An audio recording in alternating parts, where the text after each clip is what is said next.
Olá pessoal, meu nome é Jefferson Rossi, sou biólogo, professor de biologia. Vou trazer para vocês aí algumas dicas para o Enem, relacionado à matéria de biologia. No Enem costuma cair ecologia, evolução, citologia, genética, eles estão cobrando um pouquinho, mas a nossa videoaula de hoje eu vou trazer para vocês ecologia e citologia, que é a base do Enem. Então vamos aos slides, por favor. Vamos lá. Bom, ecologia é a relação entre os seres vivos e com o meio ambiente. Então hoje nós temos que se preocupar aí com a degradação ambiental, com sustentabilidade. Então isso sempre vem no Enem, Então isso sempre vem aí em vestibulares regionais também, não só o Enem, por conta dessa degradação que vem acontecendo a título mundial, principalmente no nosso Brasil, por ser aí um país tropical, certo? Então existem algumas diferenças com relação a literaturas do Enem, nessa parte de ecologia. O aluno sempre confunde habitat de nicho ecológico, certo? Então o habitat é diferente de nicho ecológico. O nicho ecológico vamos colocar assim, é o papel do animal no meio ambiente. Tá? E o habitat, na verdade, é o local onde o animal reside, como está aparecendo nos nossos slides aqui. Então nós temos aqui no slide o habitat da arara azul, em um oco de uma árvore, e no próximo slide nós temos o nicho ecológico de uma onça pintada. Então é o modo de vida desse animal. Então nós costumamos a colocar aí o nicho ecológico como a profissão desse animal no meio ambiente. O habitat, o endereço, e o nicho ecológico, a profissão desse animal no meio ambiente. Nós podemos ver uma onça pintada aí, predando um jacaré do papo amarelo e suas margens do rio Aquidauana, aqui no nosso Mato Grosso do Sul. Tudo bem? Então o próximo slide, nós vamos citar aqui os níveis de organização. Existem alguns níveis de organização relacionados à ecologia que caem com uma certa frequência no Enem. Então nós temos aí população, comunidade, ecossistema e biosfera. Isso é muito importante o aluno saber distinguir, população de comunidade principalmente, ecossistema de biosfera. Então acaba que o aluno ele confunde algumas vezes aí esse tipo de terminologia. Então nós precisamos saber certinho o que é população, comunidade, ecossistema. Então vamos lá. A população, na verdade, ela está relacionada ao número de indivíduos da mesma espécie. Então o número de indivíduos da mesma espécie num mesmo local é a população, certo? A comunidade são espécies diferentes interagindo entre si. Então aí na comunidade já vai entrar os níveis tróficos de organização. Entra aí a cadeia alimentar, a teia alimentar, um começa a predar o outro, E além disso nós temos também o ecossistema, que engloba os fatores bióticos e abióticos do meio. Então nós temos como fator biótico, tudo que tem vida. Se você pegar numa floresta, a floresta amazônica, por exemplo, fator biótico, as árvores, os animais e os fatores abióticos. Os fatores abióticos são temperatura, pressão, umidade relativa do ar. Então, quando acontece essa interação de fatores bióticos e abióticos, nós temos então um ecossistema. E a biosfera, ela está relacionada a todo o globo terrestre. Então aqui, com relação aos níveis tróficos de organização citados anteriormente, nós vamos aos slides aqui. Existem 3 tipos de níveis tróficos, Produtores, consumidores e decompositores. Os produtores, o nome já diz, produzem. Os produtores, eles produzem toda a matéria orgânica. Então os produtores, eles são os fotossintetizantes da comunidade.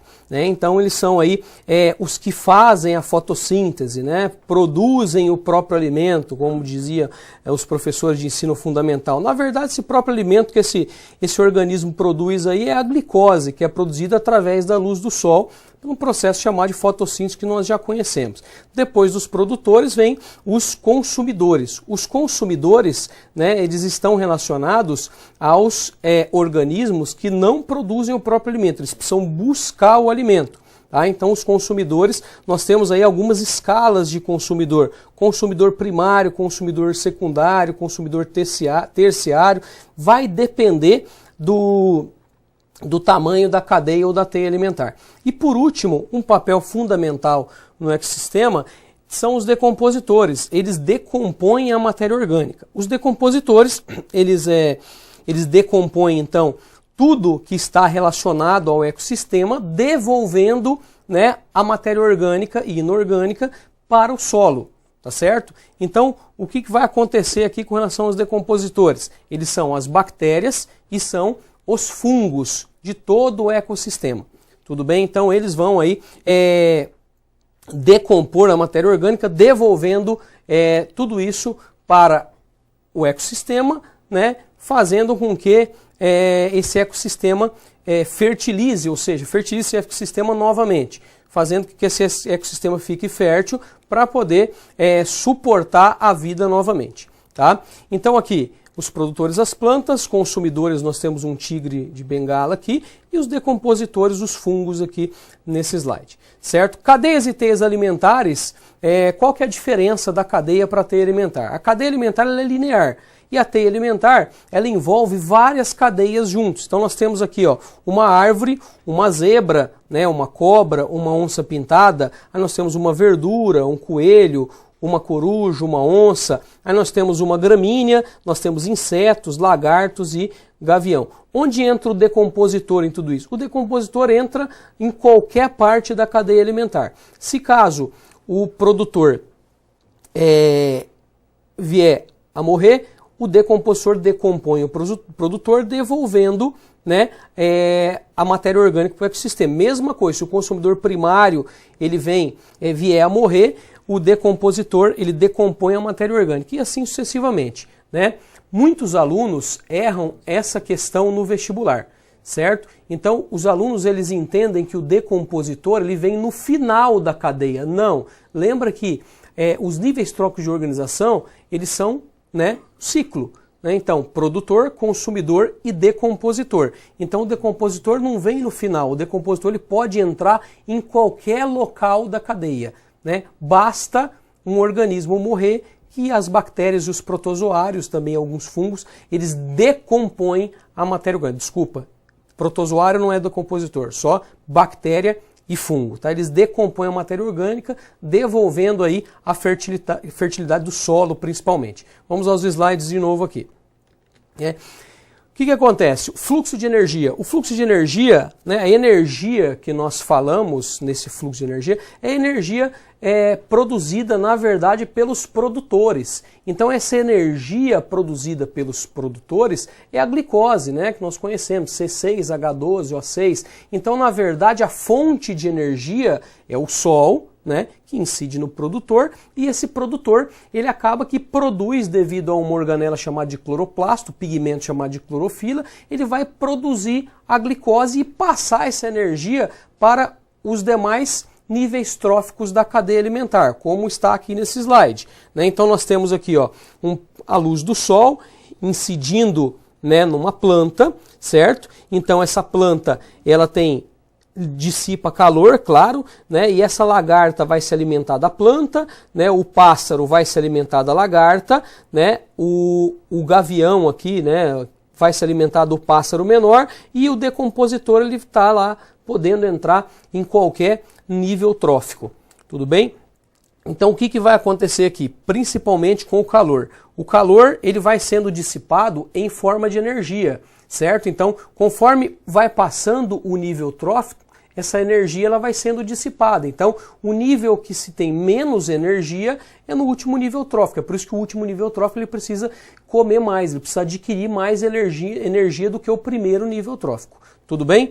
Pessoal, com relação à ecologia, né, nós falamos um pouquinho, né, de toda a ecologia aí relacionada ao Enem. Né? Então, além de tudo isso, além do fluxo de energia, além de níveis tróficos de organização, a degradação ambiental também cai um pouco no Enem. Tá? Degradação ambiental, sustentabilidade é o que está na moda aí, é o que eles costumam cobrar aí em todos os Enems, acredito que esse ano ele não vai sair muito disso, tá? Então o que acontece aí agora? Eu quero passar uma parte de citologia para vocês, porque a citologia é a base da biologia. Como a matemática tem lá a matemática básica, né, a física começa também com a matemática básica, o português básico, a biologia também tem a sua parte básica. Então, a biologia, a parte básica da biologia é a citologia, ciência que estuda toda a célula. Então, se você não souber, né, as organelas celulares, as estruturas relacionadas à célula, dificilmente você vai acertar uma questão de citologia no Enem. Então, vamos aos slides aqui. Vamos lá.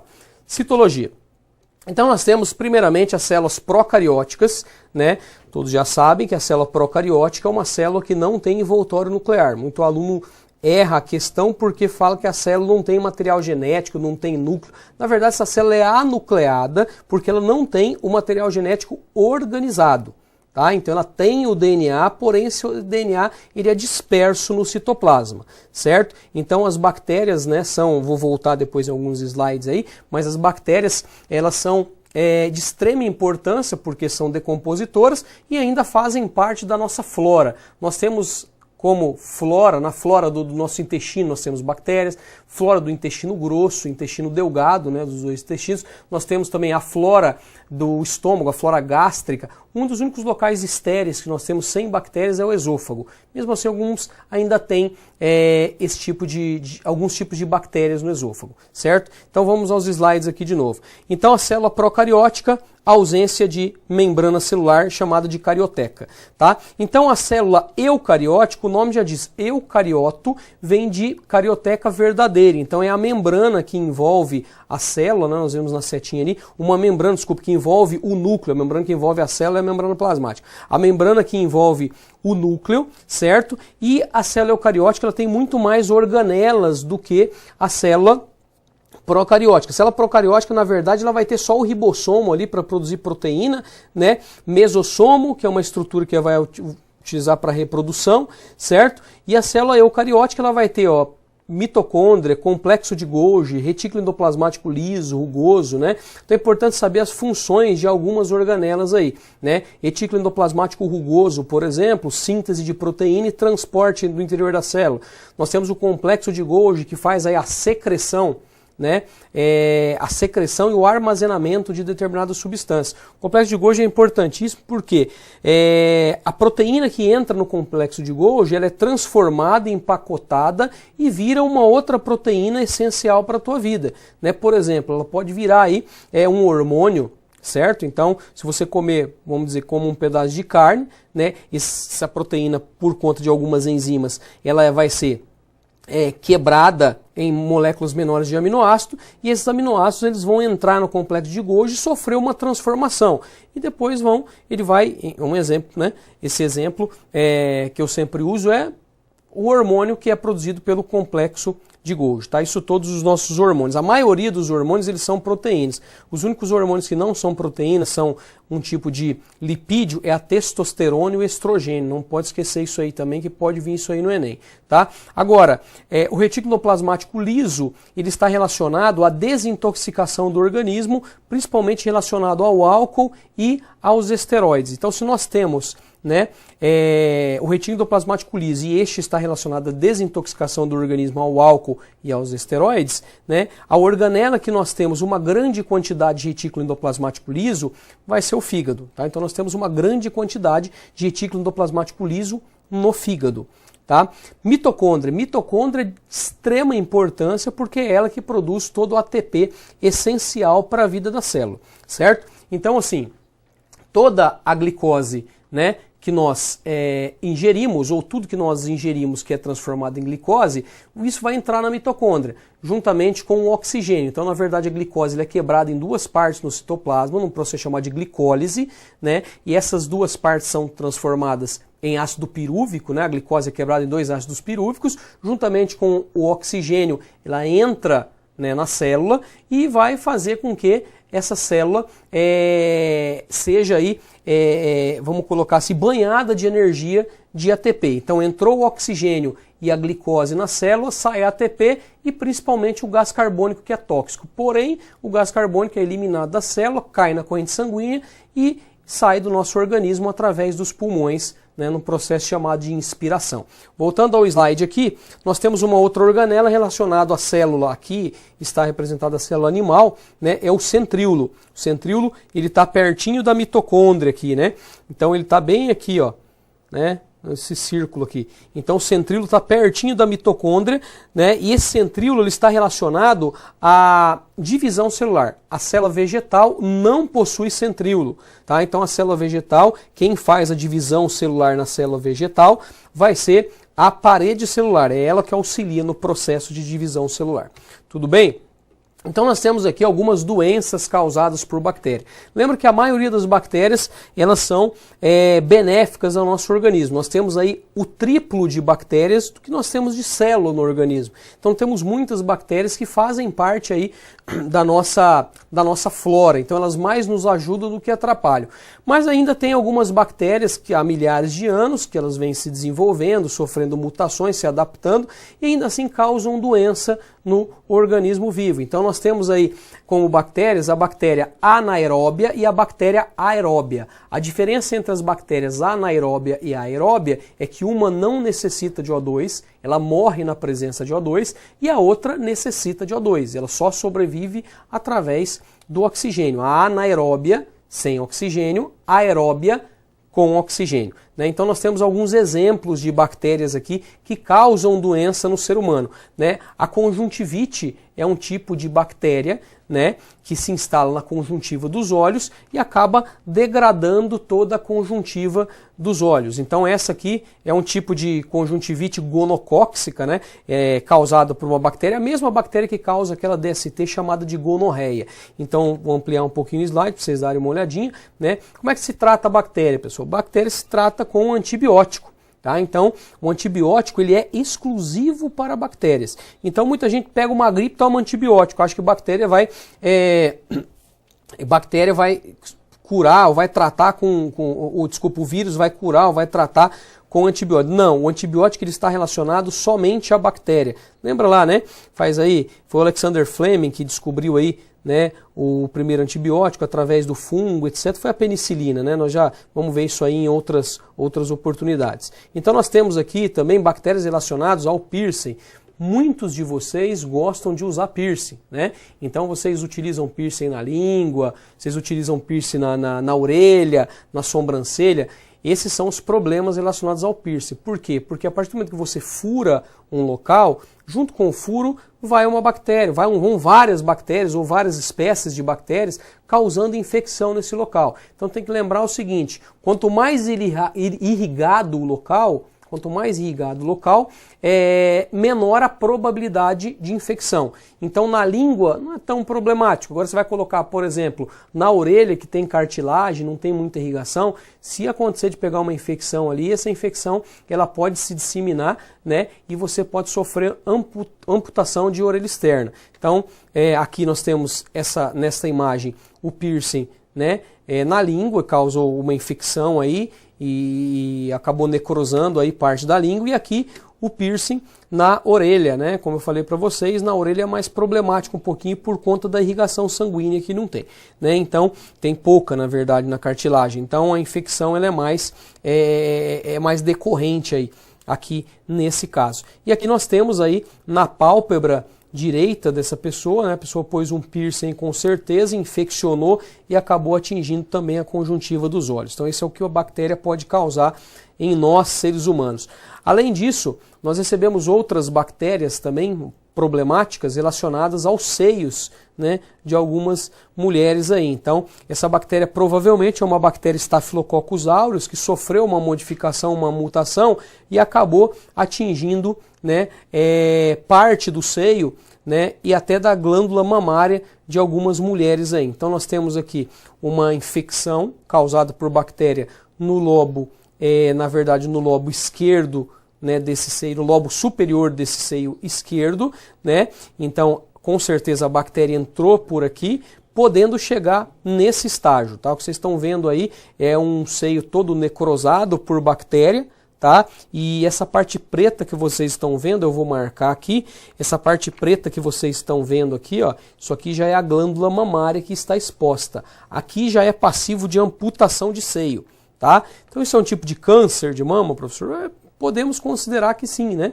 Causado por um tipo de bactéria aí que tenha necrosado isso aí. Agora nós perguntamos como é que a pessoa vai, vamos deixar chegar nesse estado, né? Ou nesse estágio, sem procurar um médico nem nada. Aqui já não tem mais jeito, aqui já é passivo de amputação de mama.